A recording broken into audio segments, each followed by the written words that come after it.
For the past year and a half, we've seen a pattern from the Biden administration of nominating ideological zealots to our courts. A moment ago, Ms. Abudu, in answering questions from Senator Lee, you said you understood the difference between an advocate and a judge. Well, I'm sure you do. You've never served as a judge. You've spent your entire life as an advocate. And as an advocate on the extreme left, there has been a pattern of nominee after nominee that have been extreme zealots, but I have to say your nomination, when I look at your record, I find deeply concerning. The last 3 years you've served at the Southern Poverty Law Center. The Southern Poverty Law Center is a hateful and extreme place. And their hate, among other things, has led to horrific violence. I'm speaking in particular about the 2012 shooting at the Family Research Council here in Washington. There, a gunman sought to make a political statement by shooting as many members of the Family Research Council as possible, and he sought to smear their faces with Chick-fil-A sandwiches after he murdered them. He was only stopped due to the heroic efforts of the Family Research Council employee, Leo Johnson, whose courage saved many lives that day.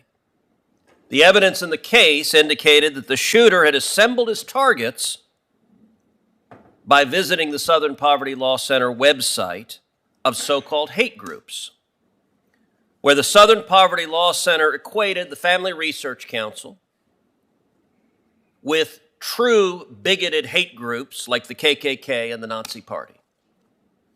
Do you agree with your employer that the Family Research Council is equivalent to the KKK or the Nazi Party?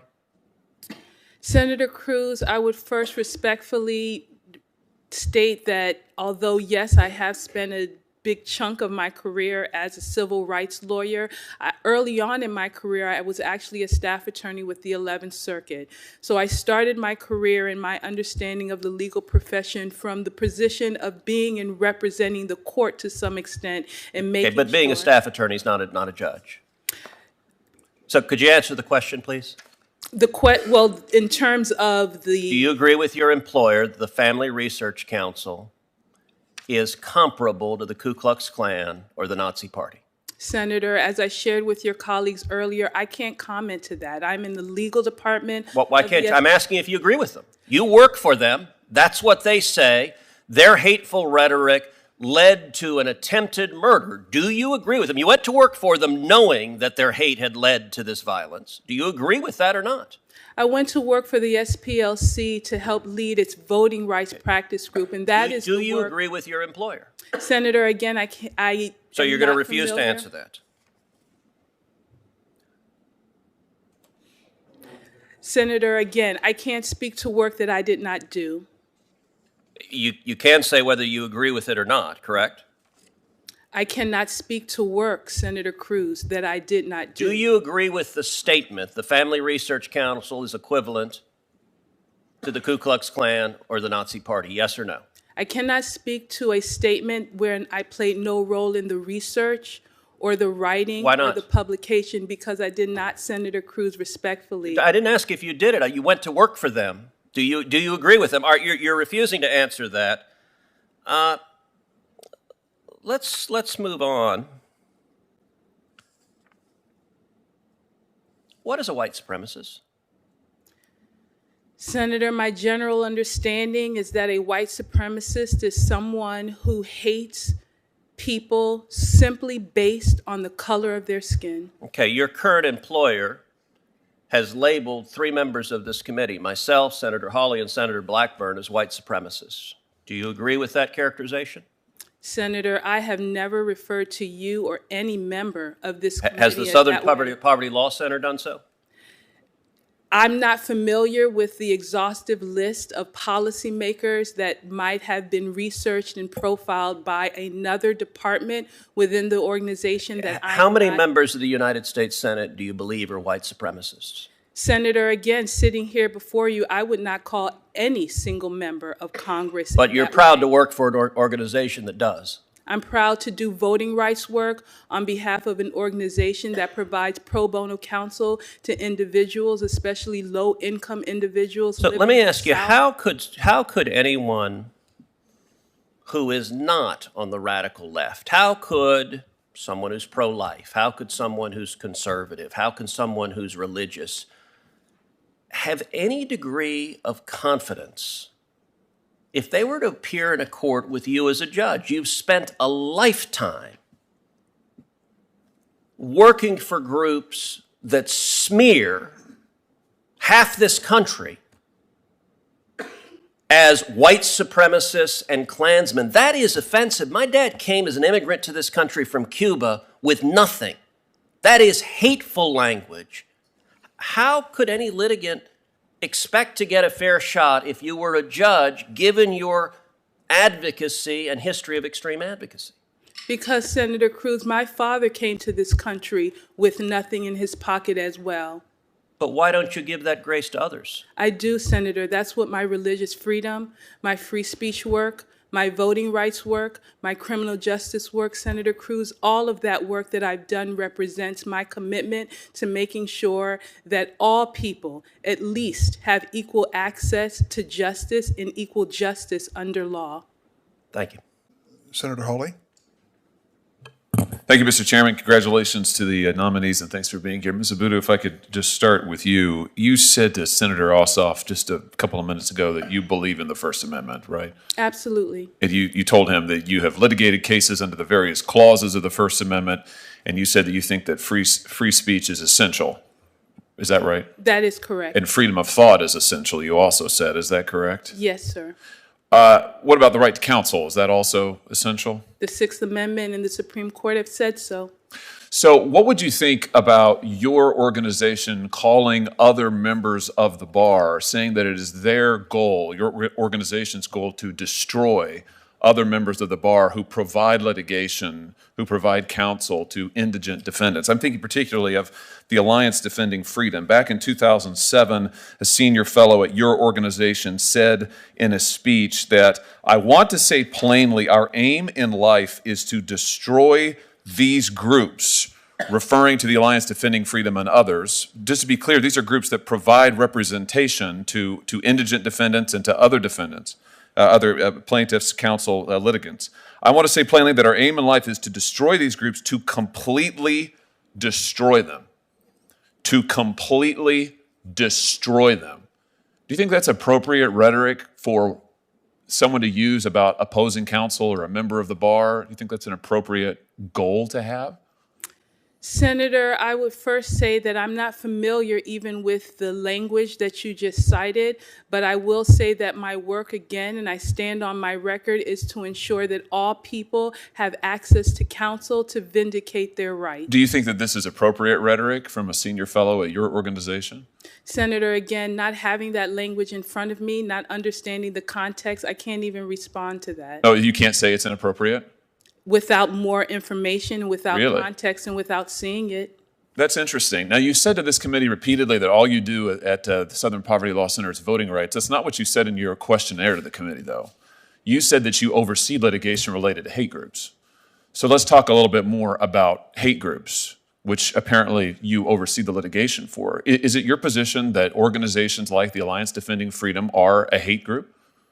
Senator, I would want to review that language because in terms which language?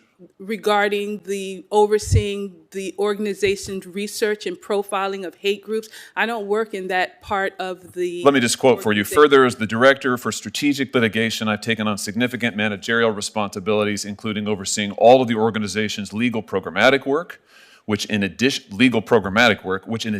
to voting rights, includes immigrants' rights, criminal justice reform, children's rights, LGBTQ rights, and litigation related to hate groups." Thank you for clarifying that it was our legal program. Right.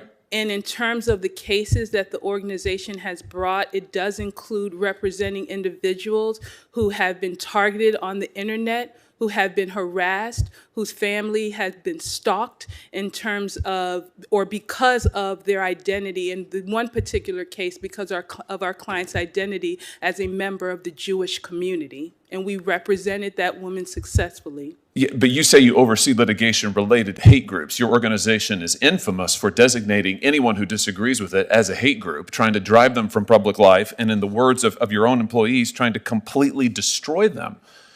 Is that a record that you're proud of? I am proud of our representation of that woman in that case who simply because of her Jewish heritage was targeted and stalked. That's not what we're talking about. Let me ask you about the Southern Poverty Law Center more generally. What year did you join SPLC? February 2021. I'm sorry, 2019. 2019. 2019 was the year that the SPLC paid $3.4 million in response to defamation lawsuits. 2019 was the year that Charity Watch gave your organization an F rating. The SPLC has been labeled by the left-wing policy journal Current Affairs as an outright fraud that uses willful deception designed to scare liberals into writing checks. The progressive journalist Alexander Cockburn said this about SPLC: I regard it, the Southern Poverty Law Center, collectively as one of the greatest frauds in American life. Liberal death penalty abolitionist Stephen Bright refused to accept an award named after the founder of the SPLC, saying in his words, the SPLC has long been run by a con man and a fraud. That's from a Harper's Magazine article. Also in 2019, SPLC employees told the press we were part of a con and we knew it. That's in a New Yorker article, not exactly a right-wing journal. Are you concerned by any of this record of the organization that you work for? Senator, what I'm glad that I didn't hear in that litany is a complaint about the voting rights work that we've done, about the clients in the community. Are you concerned that Charity Watch gave you an F, that you had to pay $3.4 million in response to defamation lawsuits, that you've been criticized, your organization's been criticized as a fraud and a con job, and that you work for an organization who says it's their goal in life to completely destroy their opponents? None of that gives you any pause. Senator, again, my work with the Southern Poverty Law Center has been to uphold the constitutional rights of individuals who, without pro bono counsel, would not be even able to have access to justice. I have to tell you, I find your answers absolutely extraordinary. Absolutely extraordinary. I can't believe you've been nominated for this position. I can't believe that the President of the United States would nominate someone from this organization with this record. And I can't believe that you would sit here today and refuse to condemn this hateful, frankly, violent rhetoric from this organization with this record. It's astounding to me. Thank you very much. Senator Kennedy? Thank you, Mr. Chairman. Judge, Ms. Abudu, congratulations. I want to just talk to you, at least initially, a little bit about the law. Ms. Abudu, what's the adequate and independent state grounds doctrine? Thank you, Senator Kennedy. You're welcome. In my practice, I actually haven't had an opportunity to use that principle or doctrine, but my general understanding is that it speaks to the fact that if a federal court is able to resolve an issue based on state law grounds, then that is what should lead in terms of the court's ultimate decision. Okay.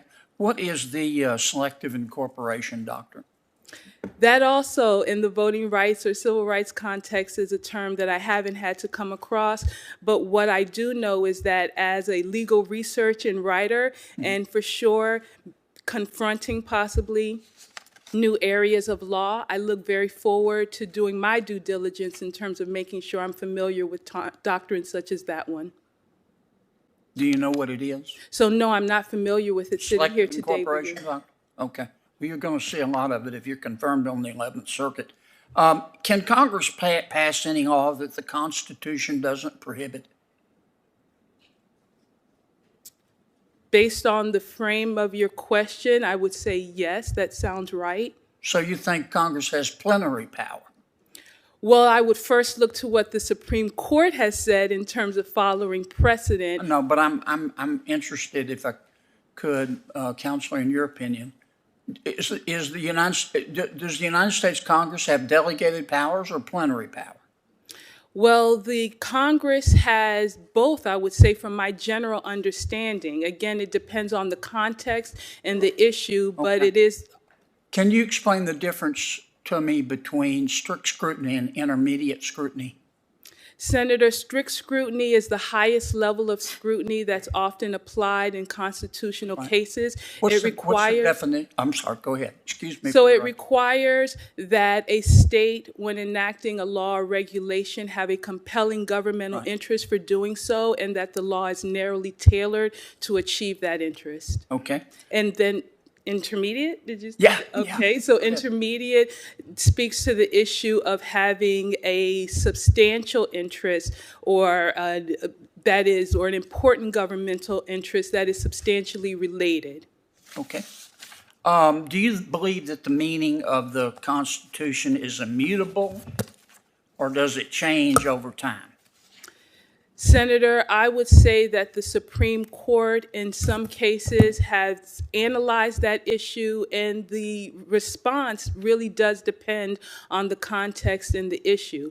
But what the court does or has done in its approach, of course, is look to the plain meaning of a statute or of the Constitution, because that really is where the inquiry should start. And if the language is plain, then that is where the inquiry can end. Okay, thank you for that.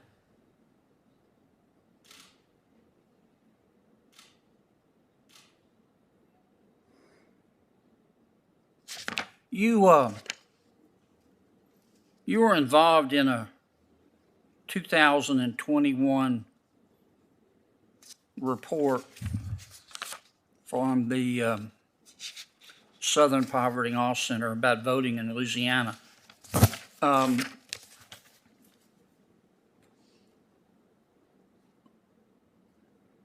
Did you say, quote, racist white Southerners, close quote, and, quote, hostile white voters and governmental officials in Louisiana continue to make local polling places and early voting locations threatening spaces for black voters? Did you say that? Senator, I do not believe that I said that. I haven't read that publication in some time. Will you help write it? I helped to draft the publication and approved it, but I'm not familiar with that Oh, language. you don't? Okay. In that same report, did you say, well, tell me where in Louisiana local polling places and early voting locations are threatening African-American voters? You said it, so which polling places? So again, Senator, obviously I don't have that report in front of me to be able to read and remind myself of the examples that might have been shared. But what I can say is that Louisiana. Let me cut you off because I'm going to run out of time, Counselor. Let me ask you one more. In August 2021, we're not talking 20 years ago, we're talking 2021, you were involved in another report by the SPLC.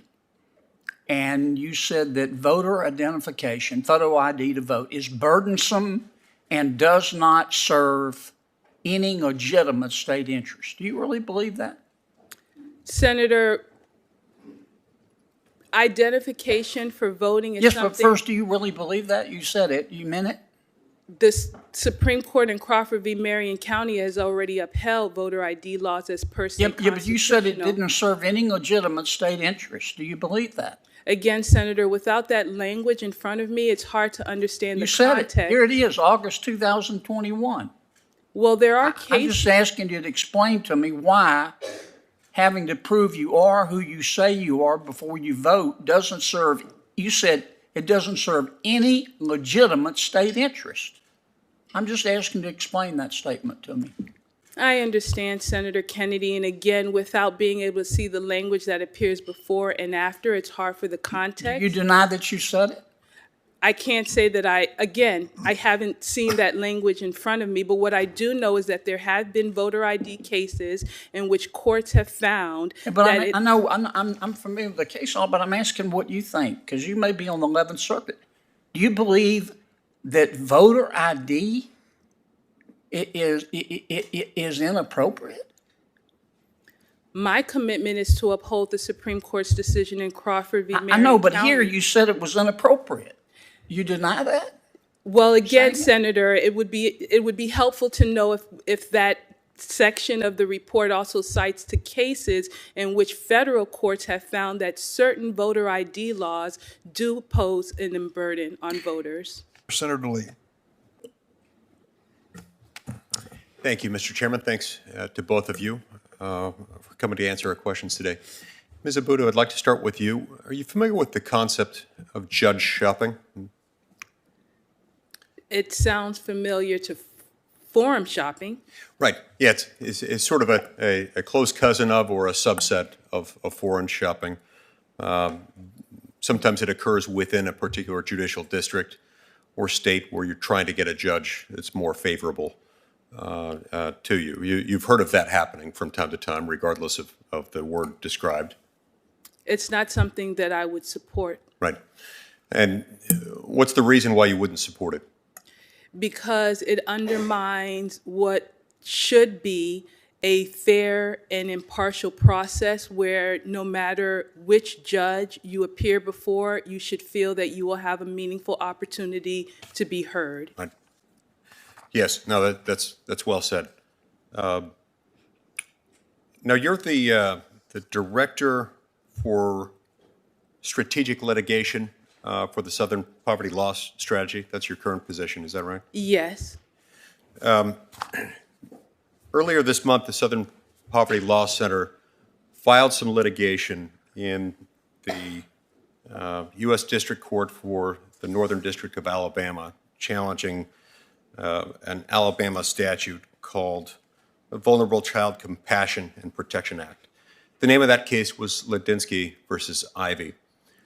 At about the same time, there were some other groups that filed very similar litigation in the Middle District of Alabama, challenging the same law with virtually identical causes of action. That case was called Walker versus Marshall. There were some motions that took place that moved quickly. The plaintiffs in the Walker case moved to transfer the case to another judge within the Middle District. That motion was denied, and that case was transferred up to the Northern District. And then after those cases were themselves consolidated and assigned to a particular judge in the Northern District, both sets of plaintiffs moved to dismiss the case without prejudice, announcing simultaneously that they would be refiling the case probably within days.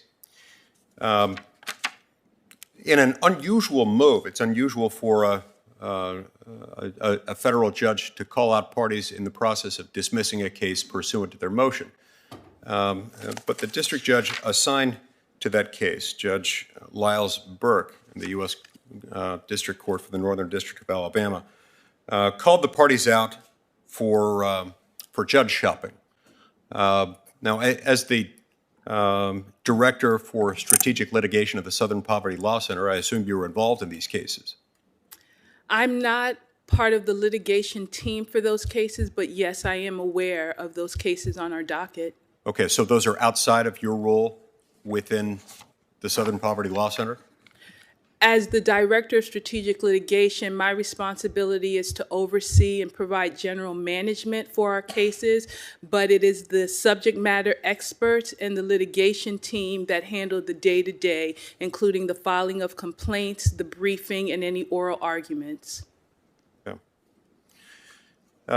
Now, do you agree with the Southern Poverty Law Center's position in that case that gender-affirming care such as hormone therapy and sex reassignment surgery is quote-unquote medically necessary for minor children?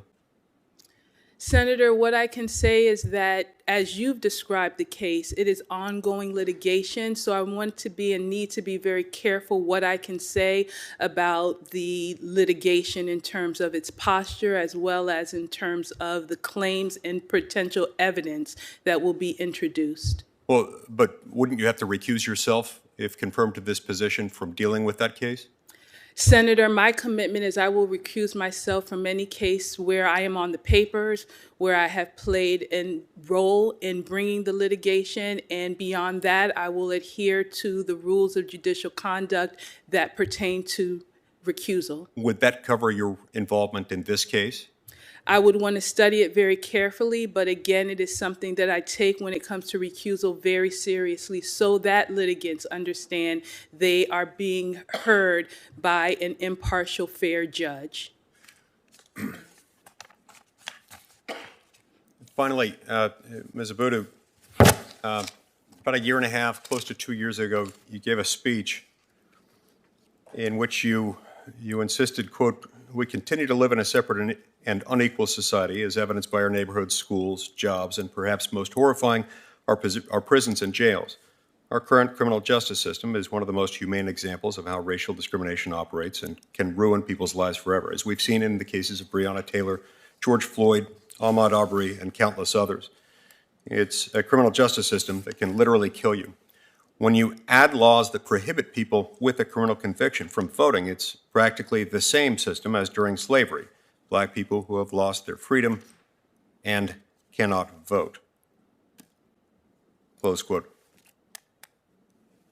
Is it the same?